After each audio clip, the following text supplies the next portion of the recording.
noite, igreja. Graça e paz, aplauda ao Senhor Jesus. Ele é digno de louvor e adoração. Aleluia. Glória a Deus. Se assentem diante do Senhor.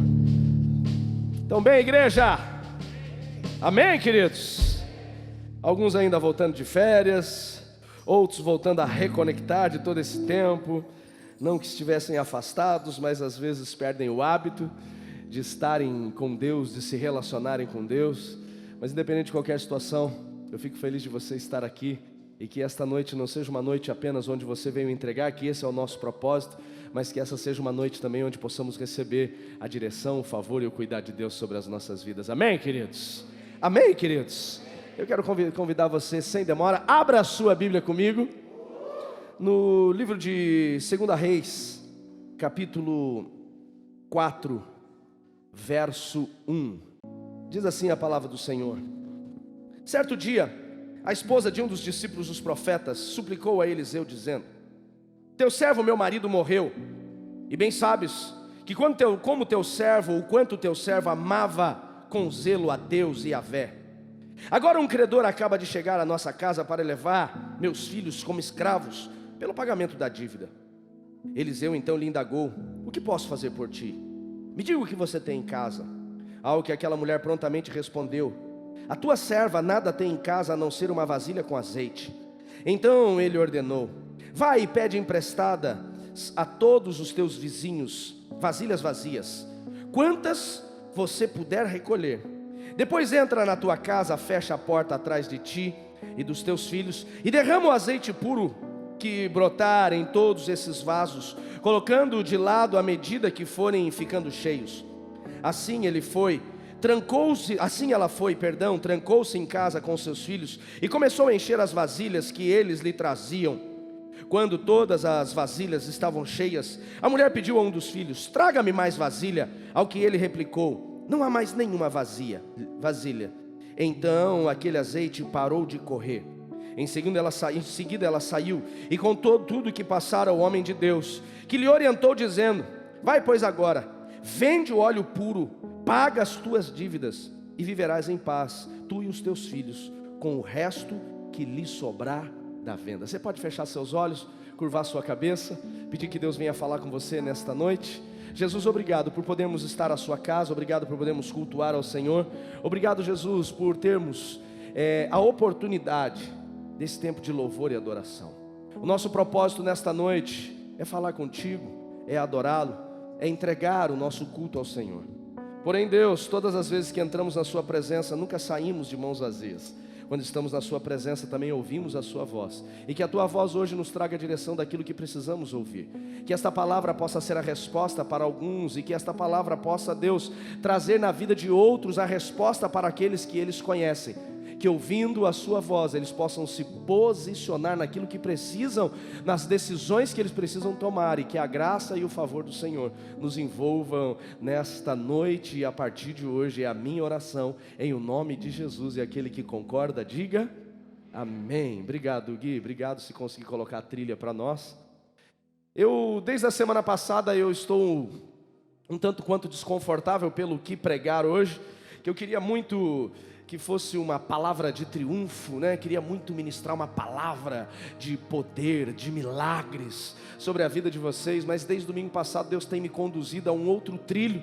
E confesso para vocês que hoje pela manhã, quando estava escrevendo o esboço já para o primeiro culto, eu comecei pelo menos 2 outras mensagens, tentando insistir na minha alma, no meu entendimento, e é claro que papai não deixou, porque a palavra não é minha, mas é dele, amém, queridos? E talvez o que eu vou falar aqui para alguns não seja neste momento na sua vida, na aplicação da sua vida, de valia, porque a sua vida nesta área que eu vou ministrar pode estar organizada, mas eu tenho certeza absoluta que a palavra de Deus, ela não volta vazia. Se Deus está liberando, é para que você possa ministrar a vida de outra pessoa. Quem pode dizer um amém por isso? Mas infelizmente, dentro daquilo que nós conhecemos da cultura do brasileiro, da realidade do brasileiro, Jennifer, infelizmente, nós começamos a entender que esta palavra, ela também é uma palavra para nós como igreja. E por mais que algumas pessoas entendam, Ricardo, que quando o assunto é ministrado, que a palavra não chega a ser assim tão espiritual, eu posso dizer que o que eu vou falar hoje aqui é muito mais espiritual do que a igreja de Cristo tem compreendido. Eu quero falar hoje com vocês sobre dívidas. Quero falar com vocês sobre a importância de nós resolvermos a nossa vida financeira.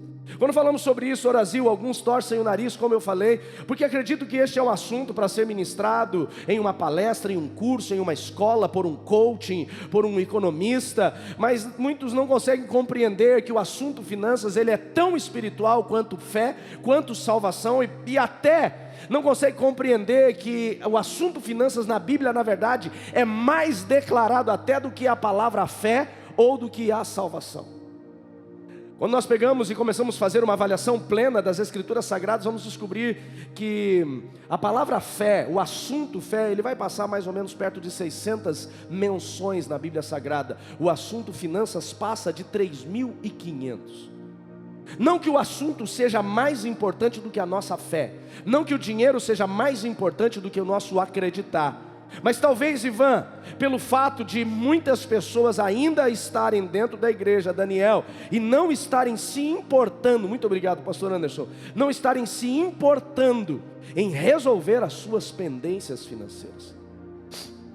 Nós não temos o hábito de fazer um projeto de vida escrito mais. Alguns anos nós fazíamos, não fazemos mais o propósito das 4 semanas, colocando o projeto de vida, porque a palavra do Senhor diz que o homem faz planos, mas a resposta final vem da boca do Senhor, amém, queridos?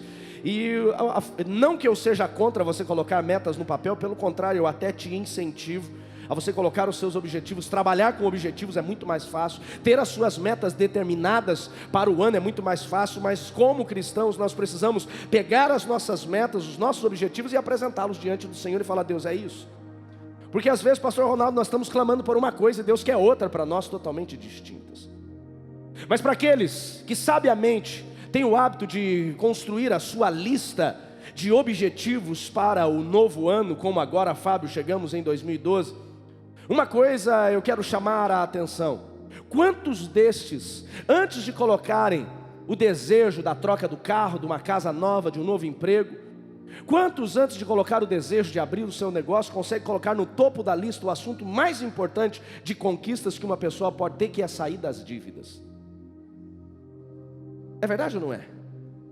Por muitas vezes, e até como na minha profissão, eu sou treinador de pessoas, e quando trabalho este assunto metas, eu já vi todo tipo de meta que você pode imaginar na sua vida, todo tipo de objetivo que você pode imaginar na sua vida, mas pouquíssimas vezes eu passei por uma empresa, onde auxiliei os colaboradores daquela empresa a construir as suas metas, alguém escrevendo no papel: pagar as minhas dívidas, resolver minhas pendências financeiras.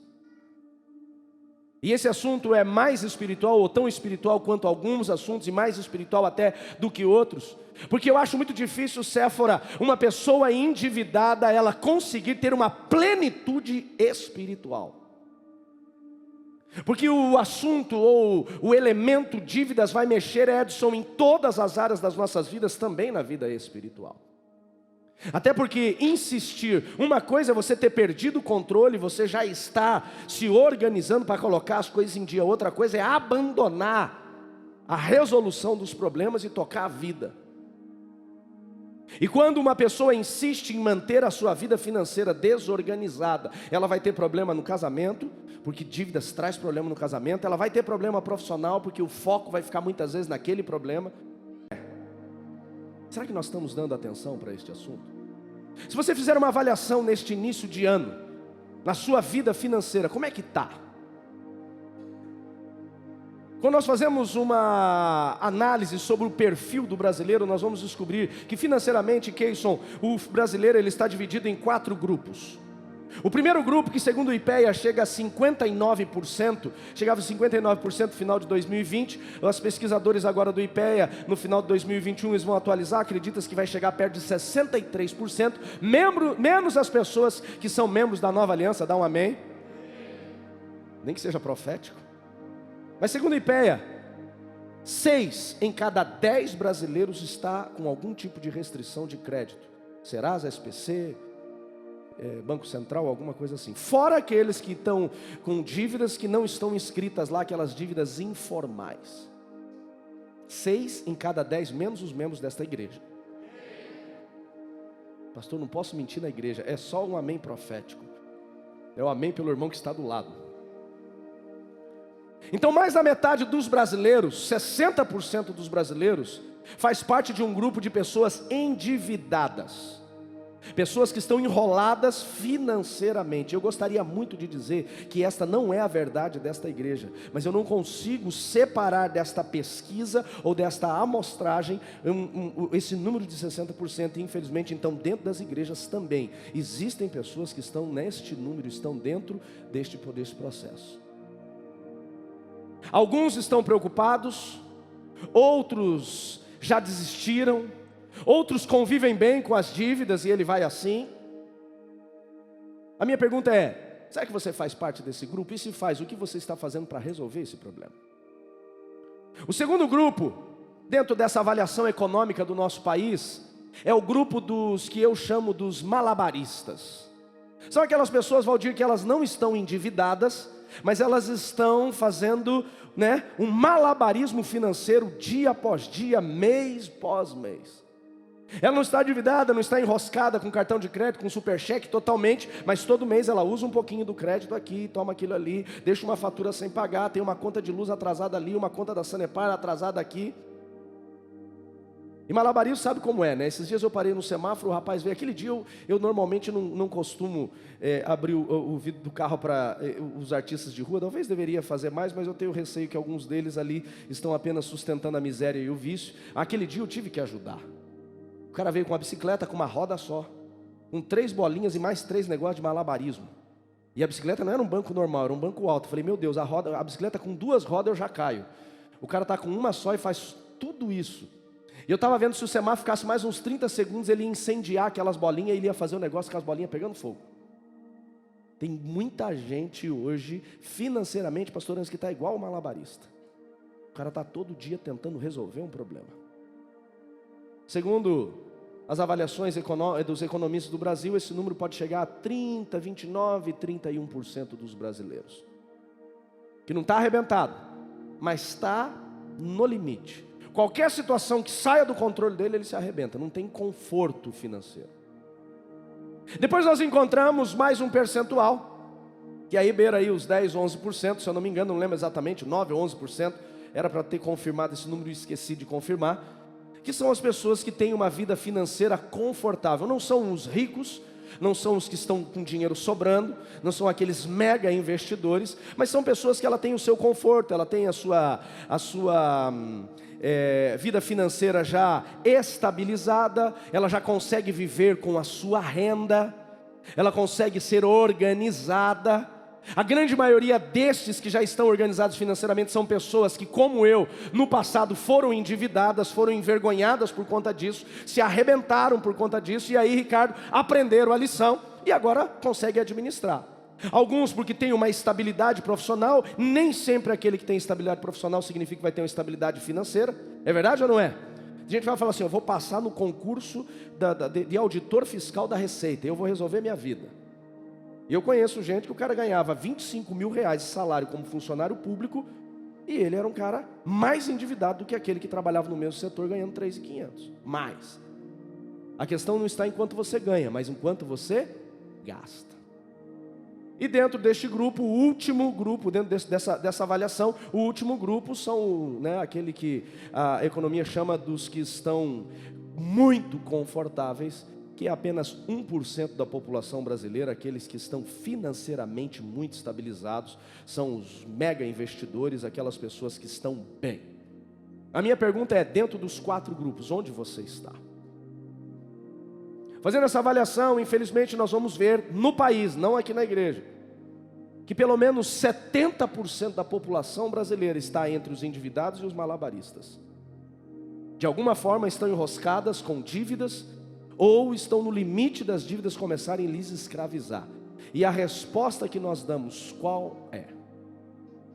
O texto que lemos fala de uma mulher que chega até o profeta Eliseu, e esta mulher está endividada, e a dívida desta mulher estava trazendo tanto desconforto, Wesley, que os seus filhos estavam sendo levados como escravos.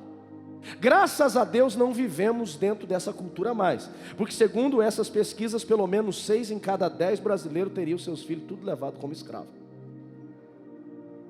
A Bíblia diz que essa mulher, perdendo os filhos, corre para o profeta. Eu não vejo Mário ela correndo para o profeta para pedir dinheiro para o profeta, mas ela precisava de uma direção.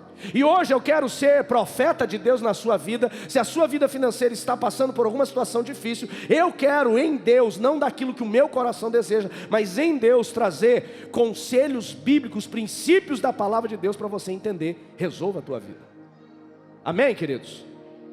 Quando se fala desse assunto, dinheiro, o cara pode estar enrolado, mas ele não fala amém, para ninguém achar que ele está no problema, né? Então fale o amém por alguém que você conhece que está com problema. Quando nós avaliamos este texto, a primeira coisa que eu entendo é que esta mulher, ela estava preocupada de tal forma que ela queria resolver o problema. Essa é a primeira lição que eu tiro. Quando falamos de dívidas, uma coisa precisa estar no coração do cristão, do servo de Deus: ele tem que ter o desejo de resolver. Tudo bem que a motivação dela a resolver esse problema é porque estava perdendo os filhos. Mas tem gente que não está perdendo os filhos por causa da dívida, mas está perdendo o casamento, está perdendo a paz, está perdendo o seu chamado, o seu ministério, está perdendo o seu emprego. Quem está me entendendo, diga amém. Até que nível uma pessoa precisa chegar para ela poder se posicionar e dizer: eu vou resolver minha vida?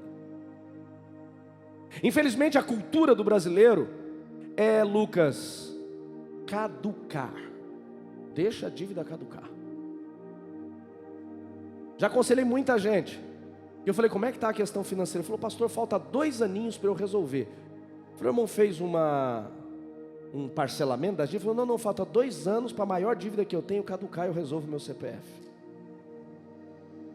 Eu falei: rapaz, eu não encontro esse princípio na Bíblia. Porque você tem pela lei do Brasil, que eu acho uma lei errada, diga-se de passagem. Desculpa a minha avaliação, mas é a minha avaliação como quem cursou economia, eu acho errado. Ela pode até caducar, o teu CPF não aparecer ali, mas a dívida vai continuar existindo.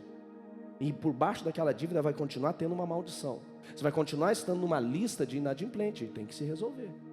Então a primeira lição que eu encontro nessa mulher é que essa mulher, ela teve o desejo de resolver a sua pendência. E precisa isso ser ativado no coração daqueles que estão dentro do malabarismo, estão quase no limite do aperto, ou daqueles que já estão vivendo a situação difícil. Ele tem que se posicionar. Ou ele se posiciona, ou as coisas infelizmente vão enrolar. Até porque pagar dívidas, a atitude que esta mulher teve aqui, ela é um princípio bíblico. Abra a tua Bíblia comigo em Romanos capítulo 13, verso 7.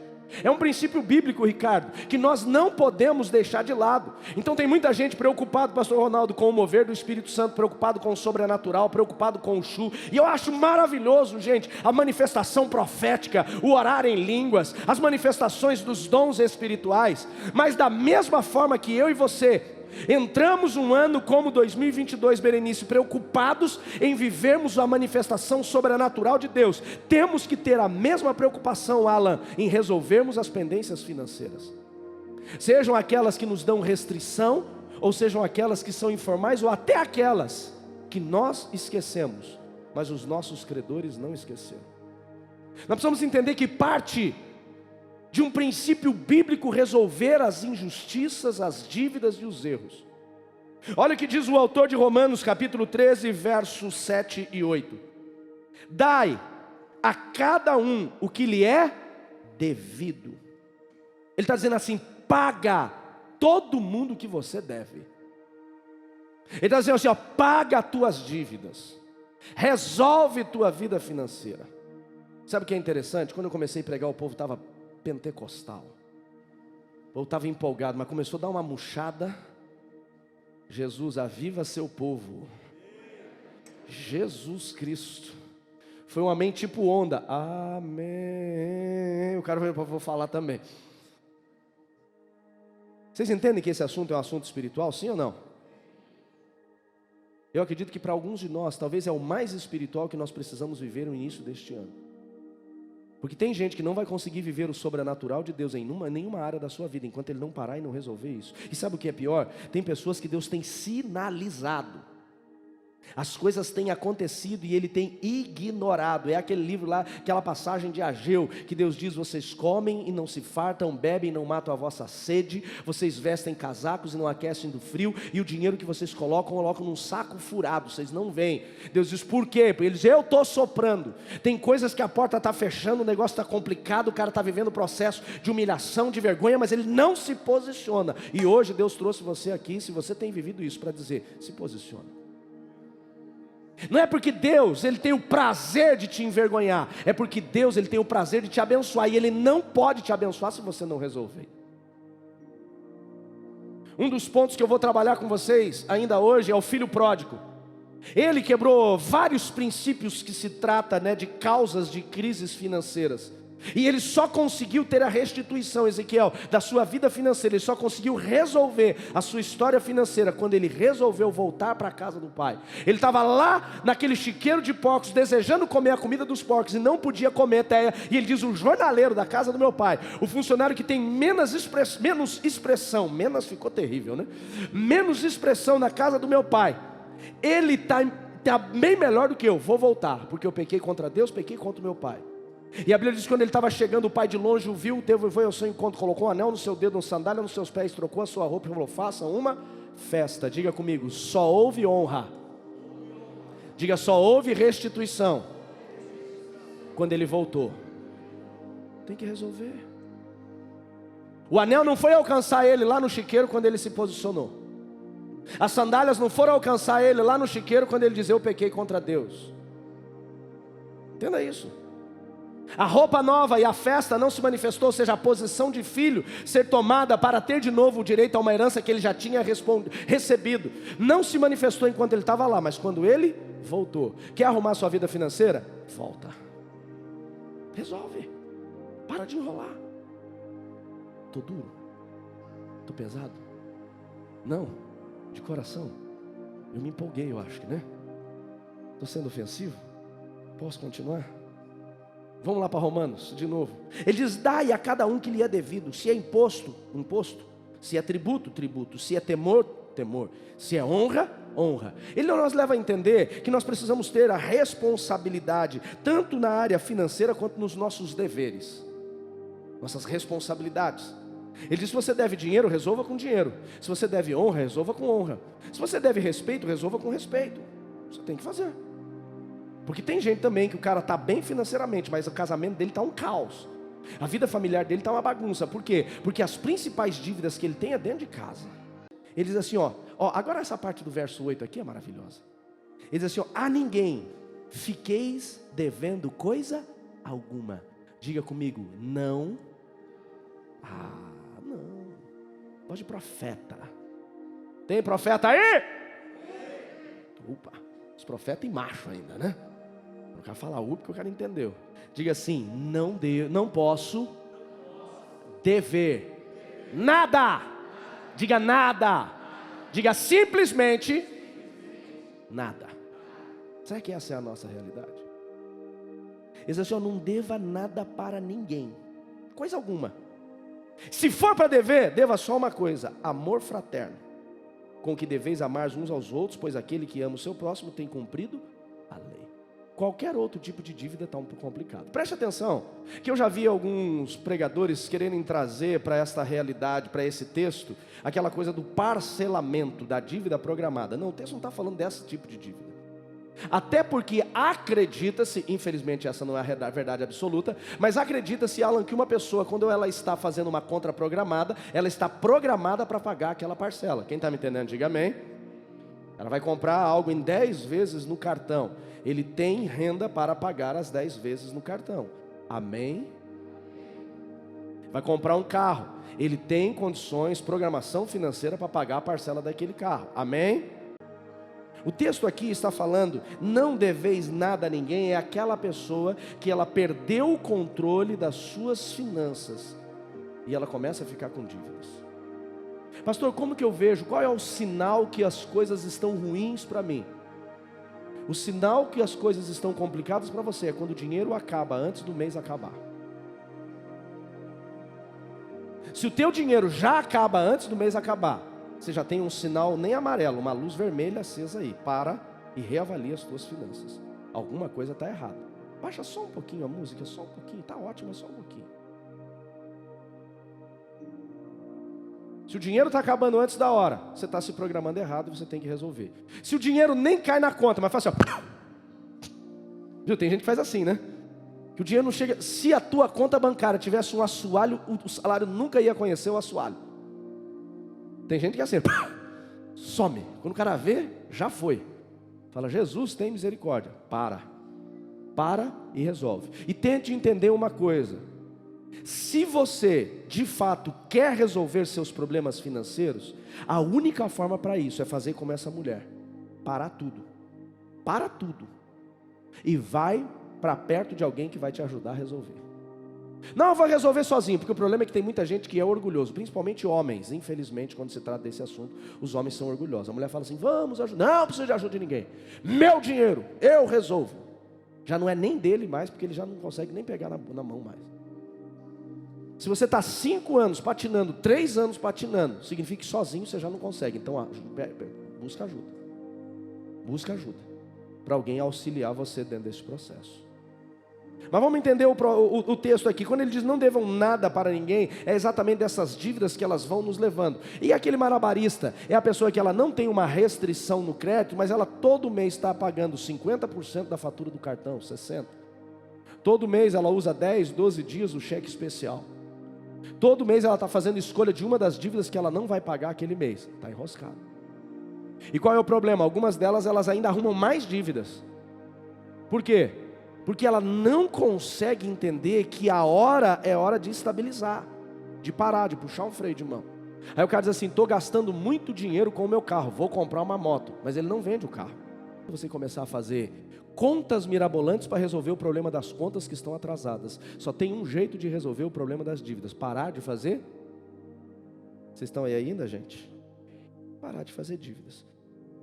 Quando nós falamos de dívidas, a primeira lição, a segunda lição, depois de nós entendermos, eu tenho um problema, tenho que resolver. Se estiver anotando, anota lá. Primeiro, eu preciso ter essa consciência que a minha vida está bagunçada financeiramente, eu tenho que parar, eu tenho que resolver. A segunda situação, dentro deste processo de resolução de dívidas, o que eu e você precisamos no momento de endividamento não é resolver o sintoma da dívida, mas resolver a causa da dívida.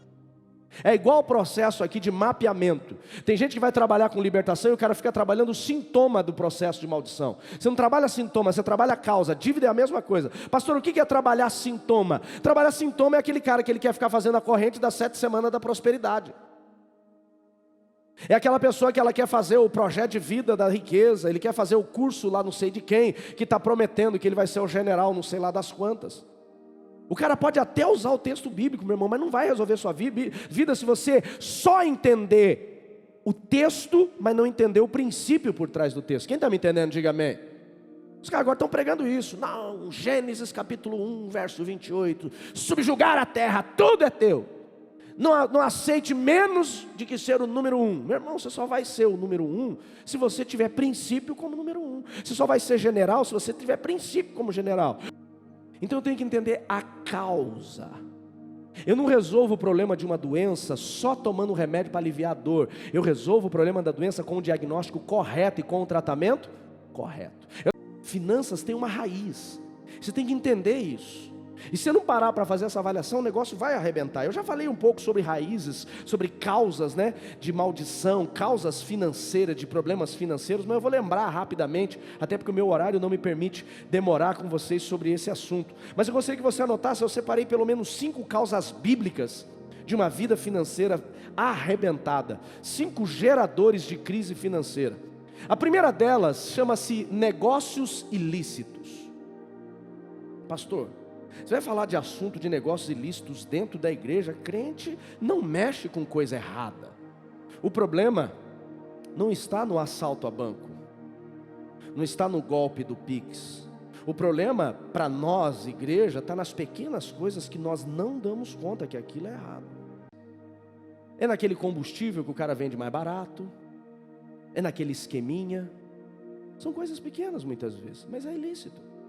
A Bíblia diz que Jesus ele chegou na cidade de Gadar, Marcos capítulo 5, verso 1. E o endemoniado gadareno, que a Bíblia assim o apresenta, se joga diante dos pés de Jesus e diz assim: o que eu tenho contigo, filho do Deus Altíssimo? Por que veio aqui? E ele falou, sai dele. Ele falou, não saímos, deixa a gente aqui. Ele falou, qual o seu nome? Ele falou, Legião, que somos muito. Ele falou, sai. Ele falou, então manda a gente entrar naqueles porcos que tem. Jesus falou, então sai dele e entra nos porcos. Aqueles que acredita-se, né, perto de 6.000 demônios, que era a legião dos soldados romanos, aqueles perto de 6.000 demônios saem daquele rapaz, de um só rapaz, e entram em 2.000 porcos. A Bíblia diz que aqueles porcos, eles ficam, né, literalmente endemoniados, e se lançam no precipício, e o dono daquela porcada tem um prejuízo da morte de 2.000 animais, perto de 800, 700 mil reais. Que Salvador é esse, que Deus é esse, que Jesus é esse, que entra numa cidade para salvar uma pessoa e dá um prejuízo de quase R$1 milhão para outra? Não é que Jesus deu o prejuízo, é que o negócio que estava sendo gerado ali era errado.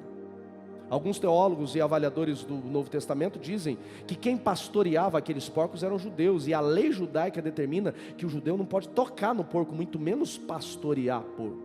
Então o negócio era errado, era ilícito. E é por isso que aqueles demônios migram daquele homem para os porcos e tem aquele prejuízo.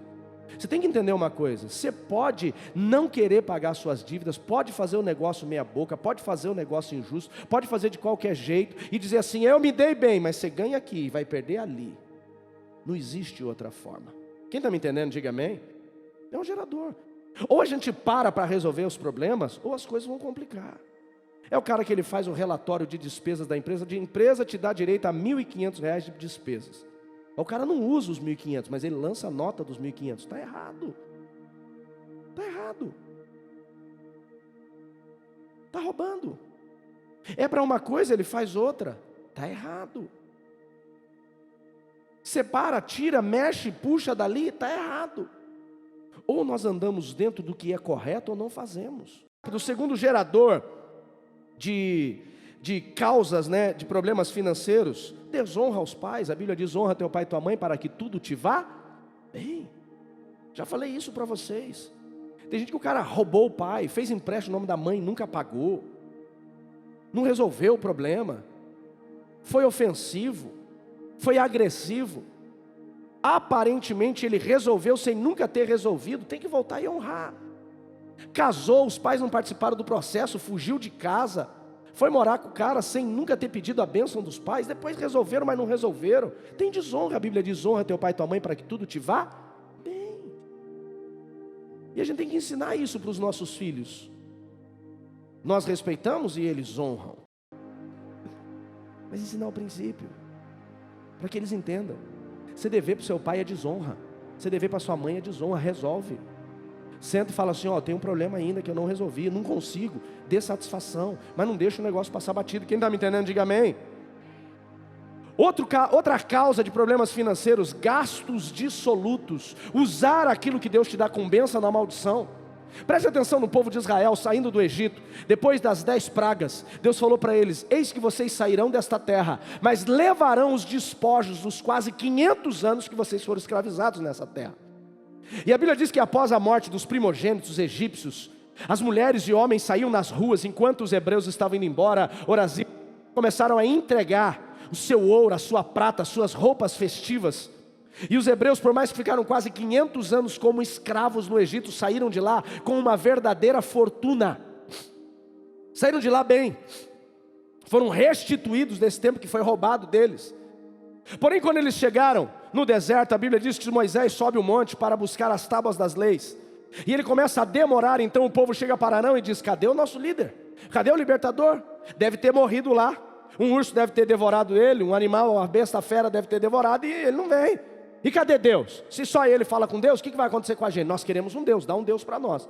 Arão, fraco na sua liderança, pressionado, disse, vocês querem um Deus? Falou, queremos. Ele falou, então tirem seus pingentes, tirem seus colares, me deem as suas joias. Joias que vieram de onde? Dos despojos. Foi bênção de Deus, sim ou não? Sim ou não? Foi bênção. Eles pegaram aquilo que eles receberam como bênção, lançaram no tacho, derreteram, e Arão fez o quê? Um bezerro de ouro. A bênção que virou maldição.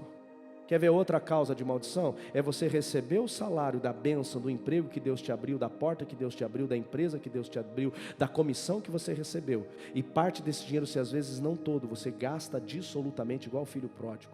No pecado, no erro, na falha. filho pródigo pegou a herança do pai, que não deveria nem ter pego, mas era uma bênção para o pai. E a Bíblia diz que ele foi para os lugares longínquos e torrou. É o cara que pega o dinheiro abençoado, torra na cachaça. Pega o dinheiro abençoado, torra na droga, na prostituição, na internet que se usa para imoralidade, no aparelho celular, no computador que se usa no pecado. Está amaldiçoando seu dinheiro. E às vezes o cara fala assim: eu não sei por que meu dinheiro não dá. Eu não sei por que as coisas continuam desse jeito. Para e resolve, porque isso vai te arrebentar. Quarta causa. Estou na quarta ou na quinta? Quarta. Estou sendo rápido aqui. Má administração. A Bíblia diz, Jesus diz isso. Qual que antes de construir uma torre não para primeiro e faz as contas? Se programa, faz gestão. Hoje, boa parte dos brasileiros que estão dentro desses quase 60%, Sandro, são quem? Pessoas que não têm gestão.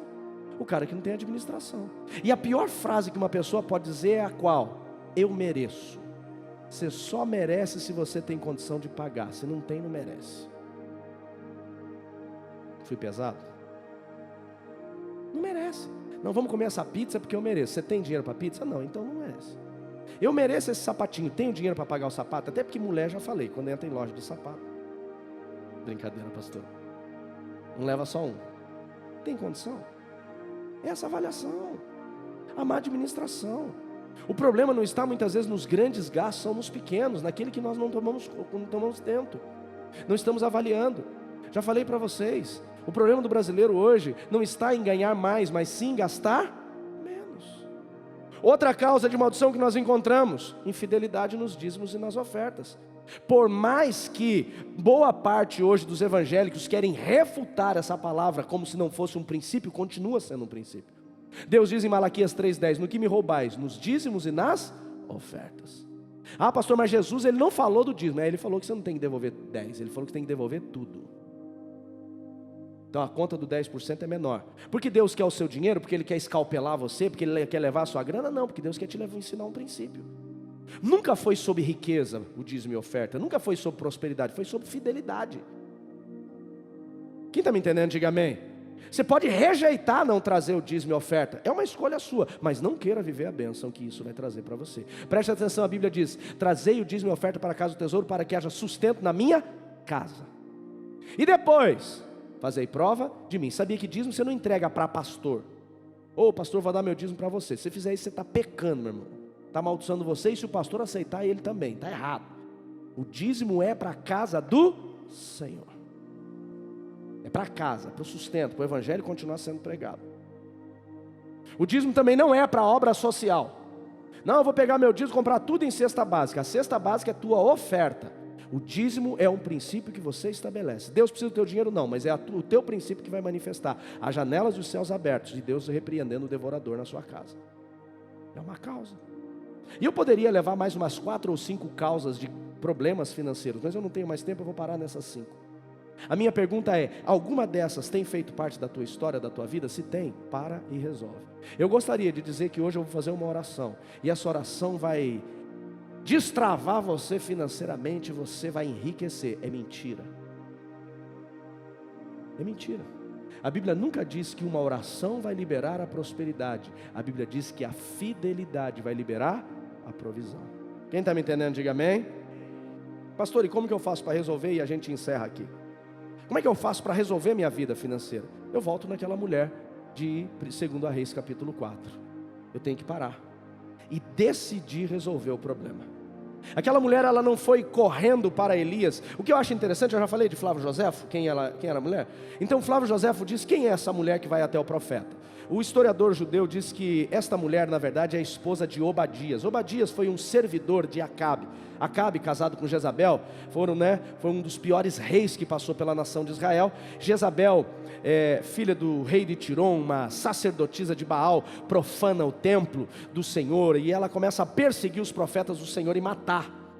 Inclusive quando o profeta Elias dá aquela palavra, aquele decreto dizendo: segundo a minha palavra não vai chover. Então Jezabel começa a perseguir os profetas do Senhor, e a Bíblia diz que ao persegui-los, Obadias, esse servidor de Acabe, pega um grupo de profetas e esconde numa caverna, num buraco. E eles ficam lá escondidos por algum tempo, acredita-se que mais ou menos 3 anos e meio, que foi o tempo de seca. E Obadias, todos os dias ele ia ali até aquela caverna, aquele buraco, para levar pão e água para essas dezenas de profetas. Por isso quando Elias diz, Deus, só fiquei aqui, Deus falou, não é só você não, temos aí umas dezenas de profetas, não lembro, são 50 ou 100 que ele fala, que ele diz, lembram? Não lembro exatamente o número, 7, eu estou ruim mesmo, hein? Mas o Flávio Joséfo diz que eram apenas um grupo de 50 que ele conseguiu sustentar nessa caverna ali. E ele diz, não se preocupa não, tem mais gente aqui. E como foram 3 anos e meio que Obadias ele está sustentando estes homens, chega uma hora que ele não tem mais condições, ele não tem mais capital para isso. Então o Flávio Joséfo diz que ele começa a tomar dinheiro emprestado de agiotas. E ele acaba morrendo. Na cultura hebreia, infelizmente, os homens acabavam morrendo. Na verdade, no mundo antigo, os homens morriam antes das mulheres. E ele acaba deixando essa dívida para a sua família. Esses credores são os agiotas, do dinheiro que foi levado para sustentar os profetas que vieram cobrar. Então, quando essa mulher vai até o profeta, ela não vai pedir dinheiro para ele. Essa mulher não vai apenas atrás de um milagre, mas essa mulher vai para resolver um problema. Ela diz, eu vou resolver. Eu, avaliando o texto, entendo que quando se tem uma dívida, você vai onde você pode resolver o problema. Tem gente que o cara está endividado, Ezequiel, mas ele nunca parou para ir até o banco que ele tem a dívida e falar, se for para pagar hoje, quanto vai ser? O cara está endividado, mas ele nunca parou para fazer uma avaliação de como resolver esse problema. Ele nunca sentou para quem ele deve e diz assim, o que eu posso fazer para resolver contigo? Existem situações de dívidas antigas que você deve 5, vai quitar por 1.000. Mas você tem que parar para ver, tem que ter a condição. Preste atenção que a Bíblia diz que essa mulher, quando ela recebeu um milagre, já estou adiantando aqui o processo por causa do tempo, ela recebeu um milagre, ela vai até o profeta e diz assim, olha, estou aqui com azeite puro. O que ele diz para ela? Pega o azeite, vende e viva. Foi isso que ele falou? Ele diz, pega o azeite, vende e paga as dívidas.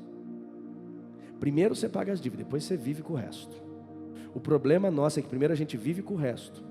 E se do resto sobrar, a gente paga as dívidas. Sabe por que Deus não te dá provisão? Desculpa falar no geral. Porque você não tem prioridade de pagar as dívidas.